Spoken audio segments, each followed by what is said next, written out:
Hello students, welcome back to Vandana's tutorial. आज हम करेंगे क्लास 9 हिंदी की पोएम 4 किताबे के प्रश्न उत्तर जो कि डाइजेस्ट के हैं। इसके पहले हमने चैप्टर 1, 2, 3, 4 कर चुके हैं। 1, 2, 3 कर चुके हैं। अगर आपने वो वीडियोस नहीं देखे तो ज़रूर से देखिएगा। प्लेलिस्ट का लिंक आपको डिस्क्रिप्शन बॉक्स में मिल जाएगा। और अगर आपको इस चैप्टर की पीडीएफ चाहिए तो वो भी आपको मिल जाएगी। डिस्क्रिप्शन बॉक्स में लिंक होगा, आप वहां से उसे डाउनलोड कर सकते हैं। तो हम स्टार्ट करते हैं हमारी पोएम 4 किताबे के क्वेश्चन आंसर्स। तो इसमें पहले दिए हैं हमें मुहावरे और यहाँ पर हमें पोएम के मीनिंग्स भी दिए हुए हैं। अगर आप वो चाहें तो आप वो भी देख सकते हैं। किताबें झांकती हैं अब अक्सर, इसका मीनिंग है कवि कंप्यूटर के युग में किताबों की पहले जैसी उपयोगिता न रह जाने पर अपनी तीव्र मानसिक पीड़ा का चित्रण करते हुए कहते हैं कि आजकल किताबें अलमारियों में रखने भर की चीज़ हो गई है। अब उन्हें अलमारी से निकालने की ज़रूरत ही नहीं पड़ती। बंद अलमारी की ओर देखने पर ऐसा लगता है जैसे किताबें अलमारी के शीशों से कवि की ओर झांक रही हो। वे कामना करती हैं कि उन्हें बाहर निकालकर कोई पढ़े। कवि कहते हैं कि अब तो महीनों गुजर जाते हैं, उन किताबों से मिलना ही नहीं होता। एक समय ऐसा था जब उनकी शाम इन किताबों को पढ़ने में लगा करती थी, पर अब अक्सर गुजर जाती है रिश्ते वो सुनाती थी। कवि कहते हैं कि कंप्यूटर आने के पहले उनकी शामें किताबें पढ़ने में बीता करती थी, पर जब से कंप्यूटर आ गया है तब से वे कंप्यूटर पर ही पढ़ते लिखते हैं। इसलिए उनकी शामें कंप्यूटर के पर्दे पर बीतने लगी है। इस वियोग के कारण किताबें बहुत बेचैन रहने लगी है। अब हालत यह हो गई है कि ये किताबें नींद में चलने लगी हैं, अर्थात वे कवि को अब सपने में कभी दिखाई देती है। इन किताबों से जिन मानव मूल्यों की जानकारी मिलती थी और जो अक्षुण्ण हुआ करते थे, वे मानव मूल्य अब घर में नजर नहीं आते। ये किताबें रिश्ते संबंधों के बारे में बताती थी। वह सारे उधरे उधरे मानी नहीं उगते। कवि किताबों की प्रशंसा करते हुए कहते हैं कि ये किताबें रिश्ते संबंधों के बारे में बताती थी। वे सारे संबंध अब उधड़ गए हैं, टूट से गए हैं। अब वे उन किताबों का कोई पन्ना पलटते हैं तो उनकी हालत देखकर उन्हें रोना आ जाता है और उनके गले में सिसकारी निकलने लगती है। इन पन्नों से कई शब्दों के अर्थ फटकर गिर पड़े हैं। बिना अर्थ वाले शब्द ऐसे दिखाई दे रहे हैं जैसे वह बिना पत्तियों वाला कोई ऐसा ठूंठ हो जिस पर अब कोई अर्थ नहीं उगने वाला। नेक्स्ट इज जुबां पर जो कट गया है। कवि पुस्तकों और कंप्यूटर पर पृष्ठ पलटने के तरीकों के बारे में कहते हैं कि किताबों के पृष्ठ पलटने में जीभ की एक प्रकार का स्वाद मिलता था। अब कंप्यूटर पर उंगली से क्लिक करने पर पृष्ठ पलक झपकते बदल जाता है। पर्दे पर मन चाहे ढंग से एक के बाद एक कोई भी पृष्ठ खोला जा सकता है। इसके कारण लोगों का किताबों से बना हुआ निजी संपर्क अब टूट गया है।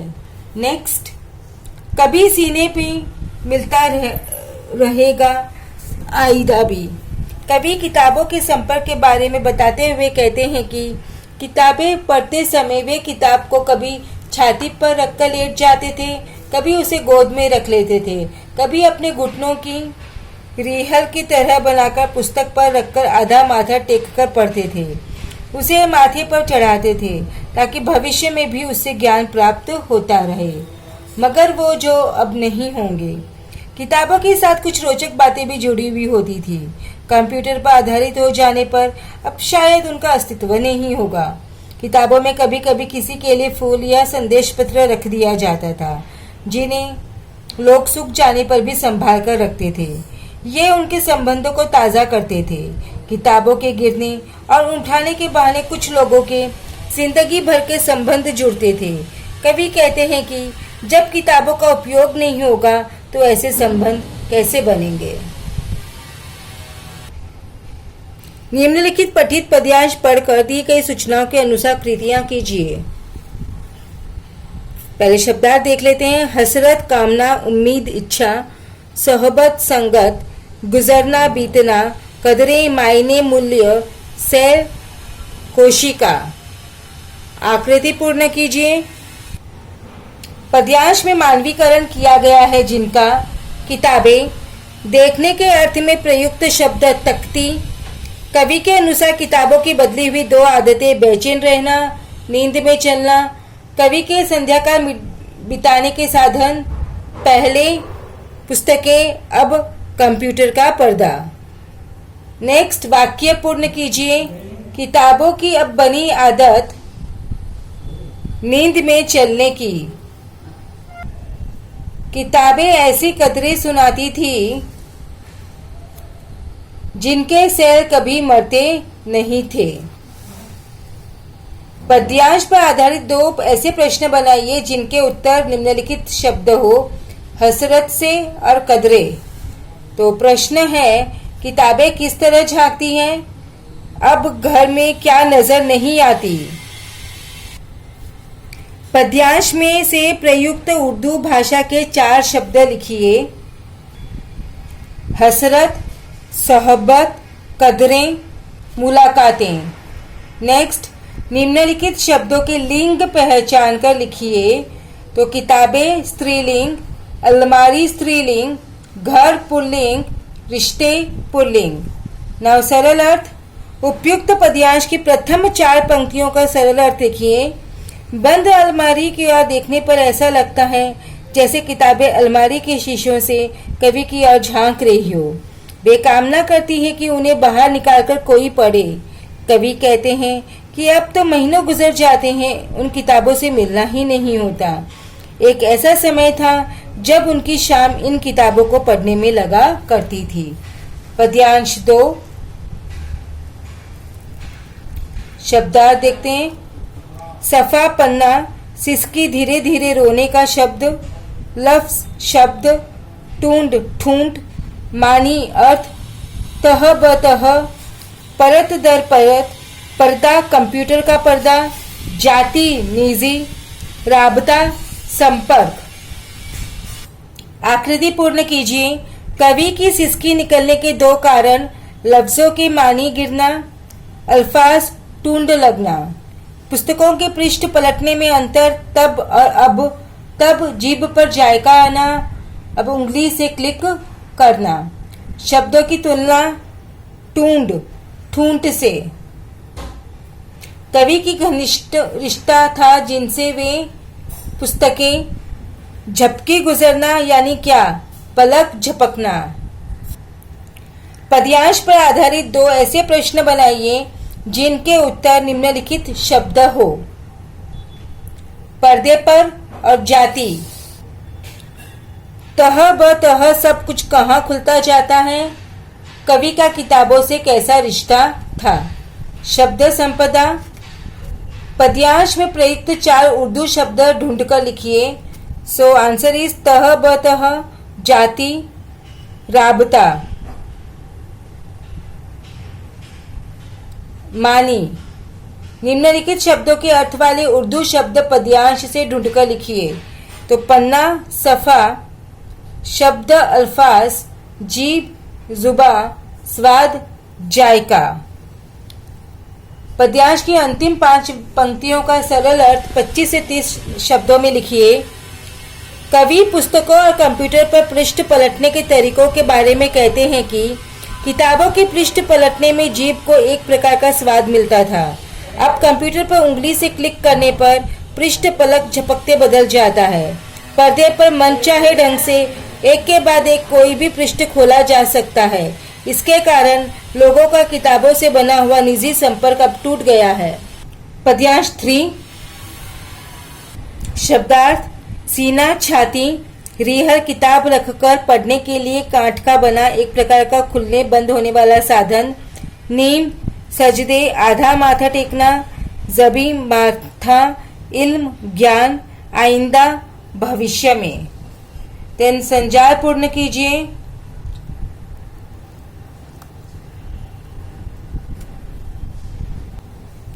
कवि किताबें यहाँ रखते थे, सीने पर, गोदी में, घुटनों पर, माथे से लगाकर। पद्यांश में आए शरीर के अंग, छाती, गोदी, घुटना, माथा। पद्यांश में आया एक ग्रंथ रखकर पढ़ने का साधन रिहल। पद्यांश में आया एक प्रसिद्ध पेड़ के नाम का शब्द नीम। पुस्तकों में कभी कभी ये मिला करते थे सूखे हुए फूल रुक्के, जिनके द्वारा संबंध जुड़े जाते थे। किताबें गिराना, किताबें उठाना।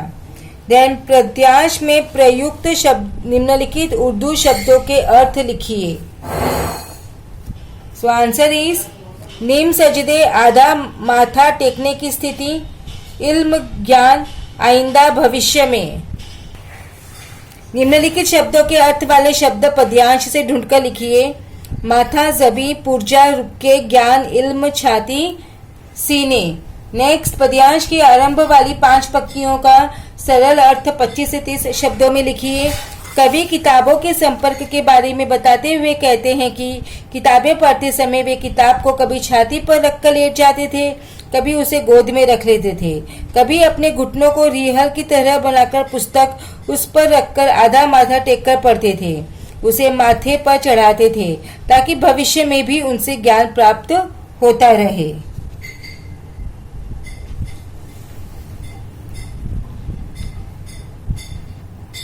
सूचनाओं के अनुसार कृतियां कीजिए। शब्द भेद, अधोरेखांकित शब्दों का शब्द भेद पहचान कर लिखिए। तो पहला है, पुस्तकों में मिला करते थे सूखे फूल और महके हुए रुक्के, और ये समुच्चय बोधक अव्यय। शाम कंप्यूटर के पर्दे पर गुजर जाती है, कंप्यूटर जातिवाचक संज्ञा। देन अव्यय, निम्नलिखित अव्ययों का अपने वाक्य में प्रयोग कीजिए। अब और बहुत। सो शहर में आने के बाद अब जगत स्वस्थ है, वह आदमी बहुत धीरे काम करता है। नेक्स्ट, कृति पूर्ण कीजिए। संधि शब्द इत्यादि, तो संधि विच्छेद इति प्लस आदि, संधि भेद स्वर संधि, या अधोगति अधः प्लस गति विसर्ग संधि। देन सहायक क्रिया, निम्नलिखित वाक्यों में से सहायक क्रिया पहचान कर उनका मूल रूप लिखिए। खाना खाने के बाद वह सो गया, गया जाना। उसने अपना काम पूरा कर लिया, लिया लेना। देन प्रेरणार्थक क्रिया, निम्नलिखित क्रियाओं का प्रथम प्रेरणार्थक तथा द्वितीय प्रेरणार्थक रूप लिखिए। कटना, कटाना, कटवाना, चलना, चलाना, चलवाना। देन मुहावरे, नजर आना, अर्थ है दिखाई देना, उस गांव में हर व्यक्ति पढ़ा लिखा नजर आता है। अधोरेखांकित वाक्यांश के लिए उचित मुहावरों का चयन करके वाक्य फिर से लिख। तोड़कर बोलना, कान करना। समझदार व्यक्ति जो भी बोलते हैं बहुत सोच समझकर बोलते हैं। समझदार व्यक्ति जो भी बोलते हैं तोल कर बोलते हैं। देन कारक, निम्नलिखित वाक्यों में प्रयुक्त कारक पहचान कर उनका भेद लिखिए।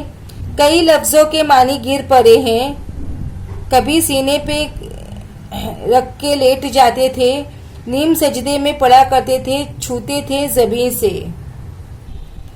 लफ्जों के संबंध कारक, सीने पे अधिकरण कारक, जमीन से करण कारक। देन विराम चिन्ह आप देख के लिखिए। काल परिवर्तन, निम्नलिखित वाक्यों का सूचना के अनुसार काल परिवर्तन कीजिए। ये सारे रिश्ते उधरे हैं, दैट इज पूर्ण भूतकाल। वे सारे रिश्ते उधरे थे। किताबें अलमारी से झांकती है, अपूर्ण वर्तमान काल। किताबें अलमारी से झांक रही है। देन वाक्य भेद, निम्नलिखित वाक्य का रचना के आधार पर भेद पहचान कर लिखिए। दरोगा जी चले गए और अमरू हंसता हुआ घर वापस आ गया। उत्तर संयुक्त वाक्य। किताबें अलमारी की शीशों से कवि की ओर झांक रही है, विस्मयादि बोधक वाक्य। वह किताबें अलमारी के शीशों से कवि की ओर झांक रही है। क्या अब किताबों का उपयोग नहीं होगा? आज्ञावाचक वाक्य। अब किताबों का ही उपयोग करें। देन वाक्य शुद्ध करके लिखिए। मैं आपके साथ चलेगा, मैं आपके साथ चलूंगा। मेरे को पानी चाहिए, मुझे पानी चाहिए। देन भाषा बिंदु, शब्द युग्म पूरे कीजिए और वाक्य में प्रयोग कीजिए। घर घर घर, महात्मा गांधी का नाम घर घर जाना जाता है। उधरे उधरे, उस वृद्धा के रिश्ते उधरे उधरे से हैं। भला भला बुरा, भला बुरा कैसा भी हो भाई भाई होता है। प्रचार प्रसार, आज का जमाना प्रचार प्रसार का है। भूख प्यास, किसान भूख प्यास सहते हुए निरंतर अपने काम में लगा रहता है। भोला भाला, रमेश एक भोला भाला लड़का है। ग्रंथ हमारे गुरु, चर्चा कीजिए तथा अपने विचार लिखिए। ग्रंथ हमारे गुरु। कहावत है, गुरु बिन होत न ज्ञान, अर्थात बिना गुरु के ज्ञान नहीं मिलता। गुरु सदा हमारा उचित मार्गदर्शन करते हैं। गुरु की महिमा सभी लोग स्वीकार करते हैं। ग्रंथों में ज्ञान का भंडार होता है। यह ज्ञान हमें ग्रंथ पढ़ने से मिलता है। हम जिससे ज्ञान प्राप्त करते हैं उसे हम अपना गुरु मानते हैं। ग्रंथों से भी हमें ज्ञान की प्राप्ति होती है, इसलिए ग्रंथों को भी गुरु का दर्जा दिया जाता है। विद्वान व्यक्ति ग्रंथों की रचना मनुष्य की भलाई के लिए करते हैं। कहानियाँ उपन्यास लोगों का मनोरंजन करते हैं और उनसे हमें कुछ सीखने को मिलता है। रामायण महाभारत तथा भगवत गीता अनेक महापुरुषों के प्रेरणा स्तोत्र है। गुरु सर्वत्र उपलब्ध नहीं होते, इसलिए सद्ग्रंथ गुरु की कमी की पूर्ति करते हैं। ग्रंथों में गुरु के सारे गुण विद्यमान होते हैं। जिस तरह गुरु किसी के साथ भेदभाव नहीं करते और अपना सारा ज्ञान शिष्य को प्रदान कर खुश होते हैं, उसी तरह ग्रंथ भी बिना भेदभाव के अपना सब कुछ पाठक को प्रदान कर देना चाहते हैं। इसलिए ग्रंथ हमारे गुरु है, हमारे आध्यात्मिक गुरु। बच्चों, इसी के साथ में हमने पोयम 4 किताबें के प्रश्न उत्तर फिनिश किए। नेक्स्ट वीडियो में मिलेंगे हम हमारे चैप्टर 5 जुलिया के साथ। तब तक take care and keep watching Vandana's tutorial. मिलते हैं नेक्स्ट वीडियो में।